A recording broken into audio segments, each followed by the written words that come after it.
The saturation curve splits our TV diagram into 4 regions. The region to the left of the curve represents subcooled water, which is liquid, cooler than the saturated condition. The region to the right of the curve represents superheated steam, which is steam, hotter than the saturation condition. Whereas the region under the saturation curve represents wet steam, which is a mixture of the liquid and vapor phases together. Finally, the 4th region is located above the constant temperature line that passes through the summit of the saturation curve. This point of summit is called the critical point, and the constant temperature line passing through it is called the critical isotherm. This 4th region hosts water in the form of a supercritical fluid.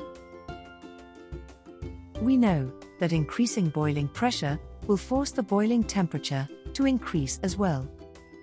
Due to the higher temperature, the saturated liquid thermally expands and occupies a higher volume, while due to the higher pressure, the saturated steam gets compressed and occupies a lower volume. With continued increase in the boiling pressure, the volume of saturated liquid goes on increasing, and the volume of saturated vapor goes on reducing. As a result, the change in volume from saturated liquid to saturated steam also goes on reducing, and so does the energy required for this change. At the critical point, the conversion from one phase to another is instantaneous, requiring no added energy and exhibiting no change in the volumes occupied by saturated liquid and saturated steam.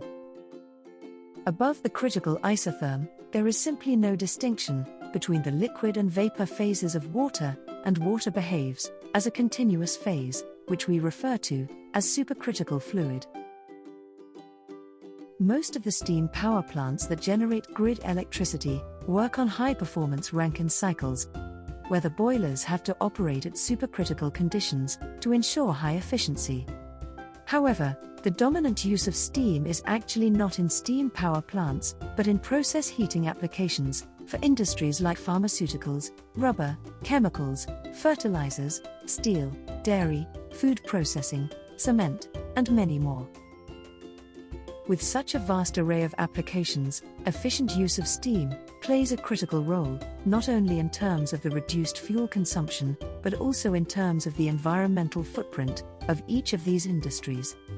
Under ideal conditions, steam supplied to such process heating applications should be completely saturated or dry. However, in reality, the supplied steam is somewhat wet, meaning it contains some amount of liquid water. Wet steam, depending on how wet it is, tends to behave anywhere from problematic, where it reduces the heat transfer efficiencies, to downright destructive, where it damages pipes and components due to water hammer.